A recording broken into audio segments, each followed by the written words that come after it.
kaya yan? Sino kaya yan? Tao kaya yan? O si Bro Ramil?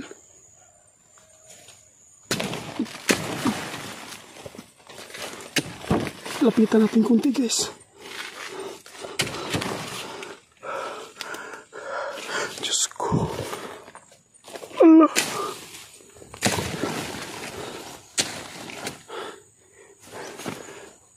May nakabalot sa itim na silupin guys. Update po tayo sa kuan guys, sa pangyayari dito sa may balon, kung saan po sila Bro Larry ay nakasagupa dito, no? Nag-robing po sila dito. Hindi po ako nakasama dito sa exploration po nila Bro Larry at saka ni Ramil.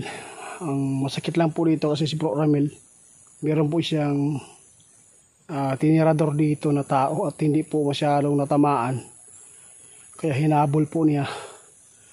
Meron palang mga nakaabang po doon na magkasamaan po ng grupo na kumuha kay Ramil. Kaya sana po ngayon mahanap po natin dito na buhay pa si Bro Ramil. Si Bro Larry po ngayon guys ay kanya-kanya po kami naghanap dito sa area na ito. Dito lang po ako sa may balon. Gusto ko matingnan po yung forma dito kung wala ba nagbago. Wala po kaming tulog guys, no, na sobrang iyak po ni Bro Larry. Sinisip po niya yung sarili po niya dahil po sa pangyayari, hindi po niya na tulungan si Ramil. Kaya ngayon guys, sana po ay mahanap po natin si Bro Ramil dito sa area na ito. Sana po ay ligtas po siya at buhay. Hindi natin ito patatagalin guys kasi po parang kinakabahan po tayo dito sa pangyayari. Hindi ko inasahan malakas si Ramil pero nakuha pa rin siya ng mga kumuha sa kanya. Iwan ko lang kung anong grupo po yan. Kasi yung nahuli po natin itong isa, andoon na po sa barangay, no? Imbestigahan na po nila yun. Imbestigahan na, tapos may nakatakbo pa itong isa. Parang may nagmamasid dito sa atin guys. Kaya binalikan nila nag-robing, baka daw lagyan na naman ulit yung balon ng lason kasi po ang dami pong nag-iigib dito, baka po mapapahamak. Madala po tayong itak po in case. Maganda talaga pag araw mag-explore.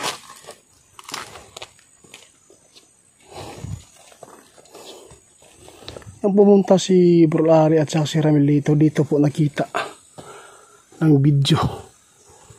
Dito po pinagtitirador ni Ramil, tapos doon tumakbo.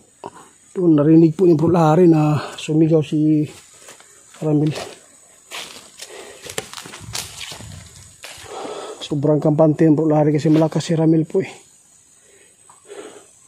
Bro Ramil? Bro! Si Gusander 88 po ito bro. Doon tayo mapunta sa taas guys. Kasi doon po siya tumakbo.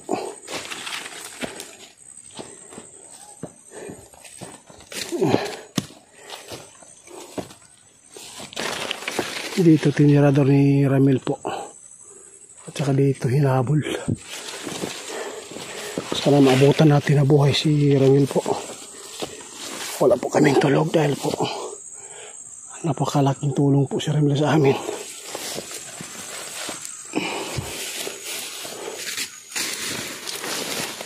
Hanapin na natin dito.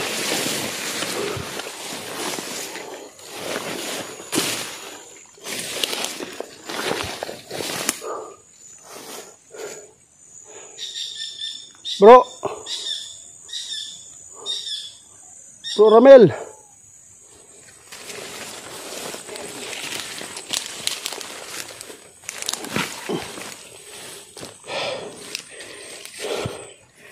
May bako dito guys, oh.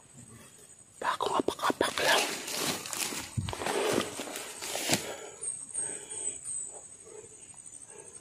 Asan kaya si Bro Ramil?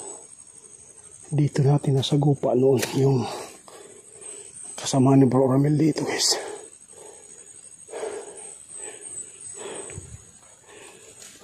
Tanaw-tanaw na to. Tingnan natin yung mga masukal na area. Baka si Ramil ay itinali na buhay. Basin gibaatan ang baba. Ho bro.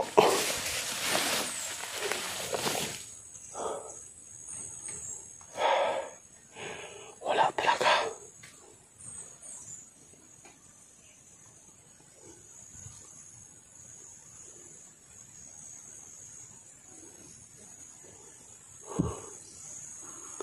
Mingaw kita guys.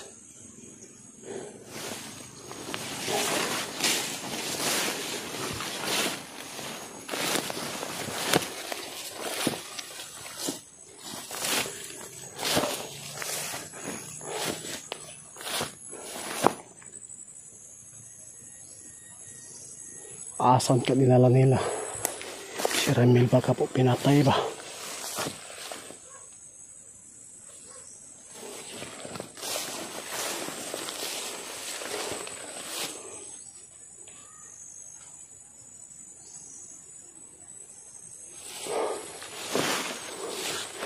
Kung hindi po natin makikita dito si Ramil, maghanap po tayo dito sa malapit dito sa area na ito. Baka may mga kubo pa dito.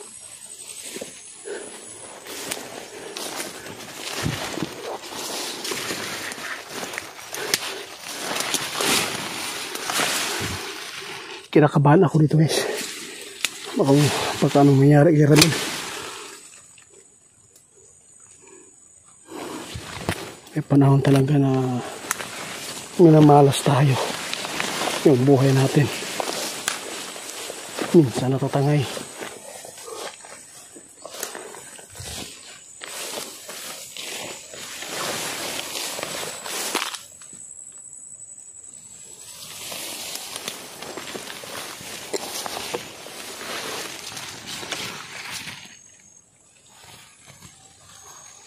Wala pa rin. Ito tayo dadaan.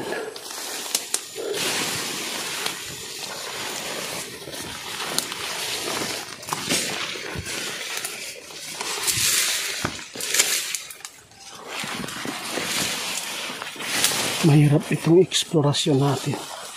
Naghanap tayo sa wala.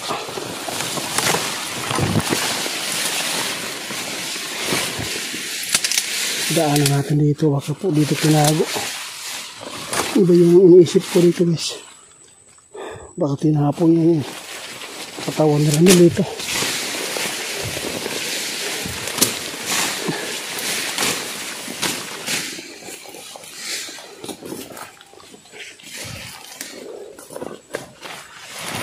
Madimin nito rin kasi napahamak si Ramil dahil po sa balon. Binabantayan lang po namin guys kasi po baka po may makaigib na nilagyan na naman ng laso. Buti na lang nalimasan.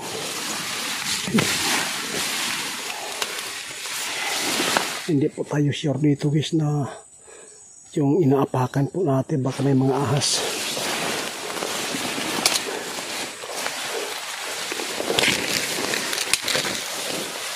Asan yung si Ramil? Asan si Lari? Saan siya naghanap ngayon?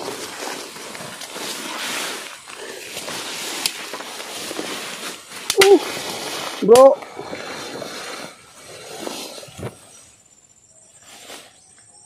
Bro Ramil.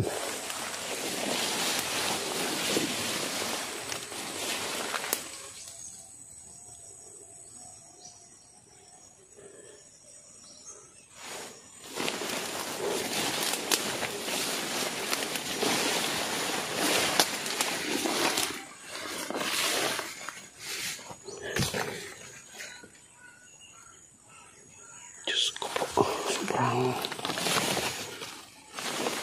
tahimik dito.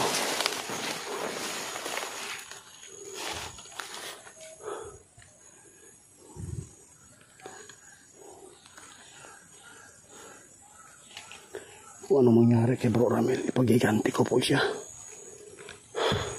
Kung buhay man yung kapalit, buhay kinuha ninyo, buhay din yung kapalit. Napakalaking tulong si Ramil sa amin. Inasahan ko po siya talaga guys. nahulog kami sa kampante.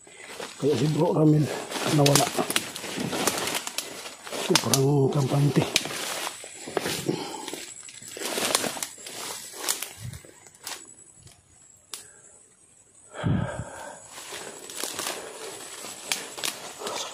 Yan eh.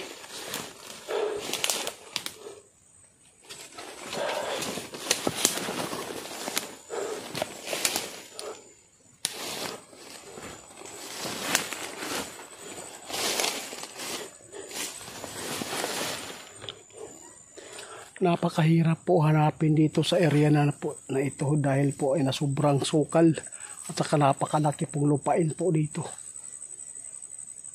Sana po ay ligtas si Bro Ramil. Mahanap natin dito o hindi.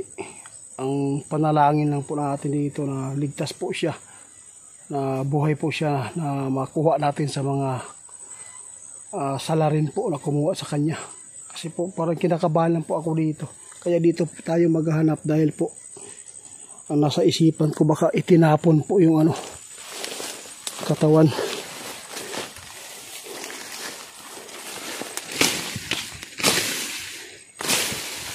Silari asa na kaya.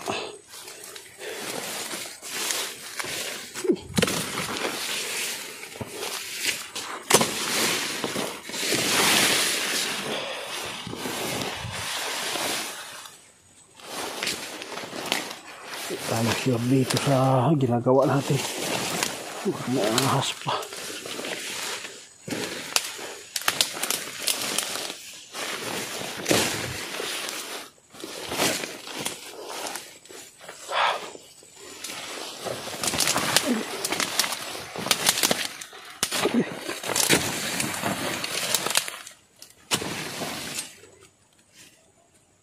Hirap ito dahanan, guys.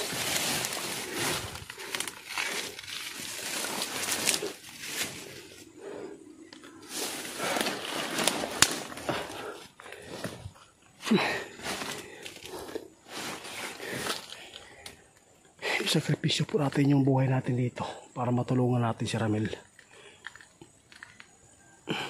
Napakasakit pag nawala si Ramil sa amin, guys. Parang kapag hindi natin mahanap pa si Ramil dito, guys, ihinto na po ako mag-explore po. Ayaw ko na po mapapahamak pa yung mga kasamahan ko po. Kung may masamang mangyari man kay Ramil po dito, ayaw ko na mag-explore, ayaw ko na mag-vlog pa.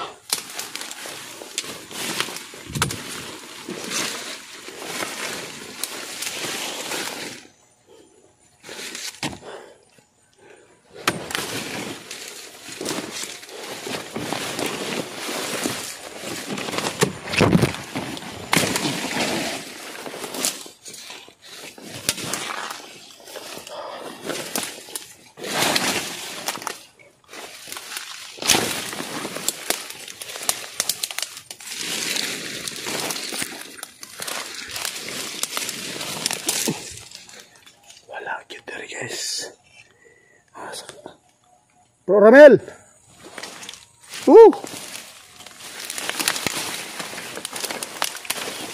si Gusander 88 po ito, bro.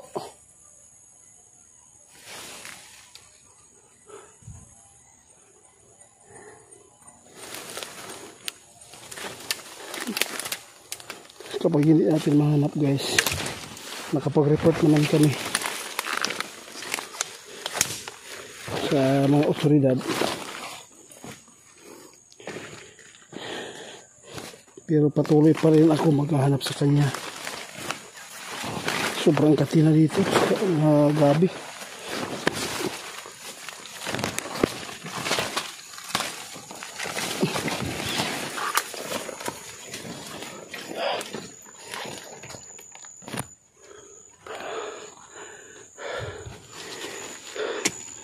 Relax muna tayo, guys. Relax muna tayo, guys. Sobrang nakakapagod na po.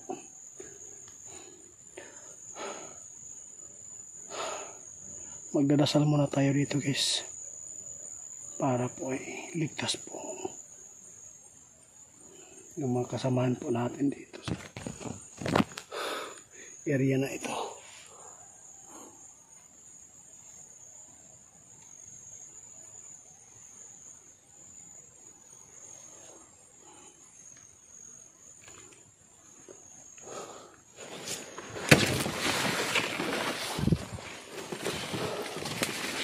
Balik tayo sa balon guys.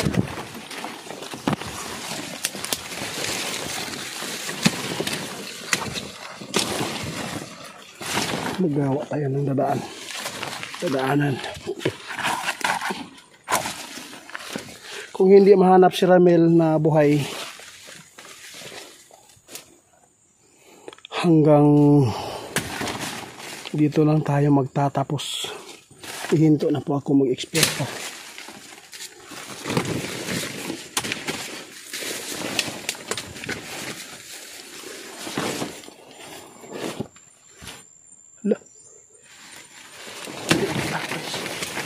Diyos ko po. Ano yan? May nakaitim na, may nakabalot sa itim guys. Hala. Diyos ko po. May nakabalot guys. May nakabalot po doon. Sa may itim na silupin. Ano kaya yan? Sino kaya yan? Tao kaya yan? O si Bro Ramil?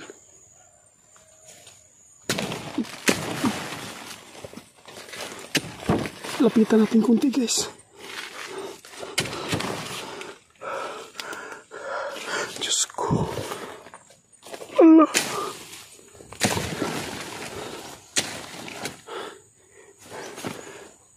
May nakabalot sa itim na silupin guys. Tinatalian po. Hindi kaya pinakatay na po nila si Ramil. Baka ito yung katawan po niya. Matatakot po ako guys dito guys na tanggalin po yung yung mga tali at saka yung nasa loob. Baka po tayo ay mapagbintangan po sa otoridad. Kaya nga, ano kayang gagawin ko po dito para po makita natin kung ano nakalagay po dito.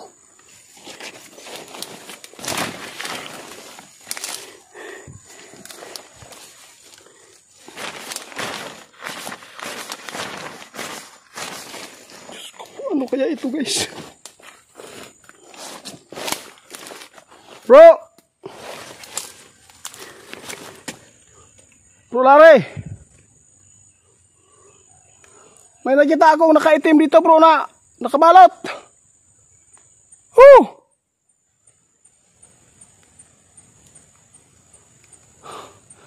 Anong gagawin ko? Dapat makareport si Bro Larry sa otoridad guys, kasi po bawal po talaga pag pinakialaman po natin dito. Anong gagawin ko dito?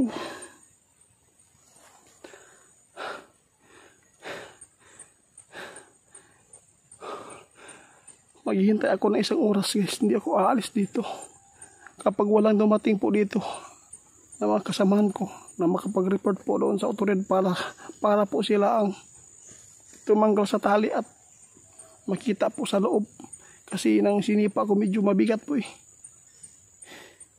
Hindi kaya si Ramil po ay dinudas po nila, dito nila itinapon yung katawan.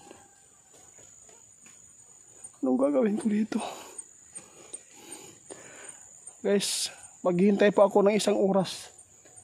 Hindi po ako aalis dito hanggat wala pong makakita po sa atin dito para po meron tayong mautusan na mag-report po dito sa mga otoridad para po matingnan po yung nasa loob ngayon. Kapag wala, isakripisyo ko yung pagkatao ko dito. Bubuksan ko yan. Sana po ay hindi si Ramil po yung nasa loob ngayon guys. Maghihintay lang po ako dito ilang oras.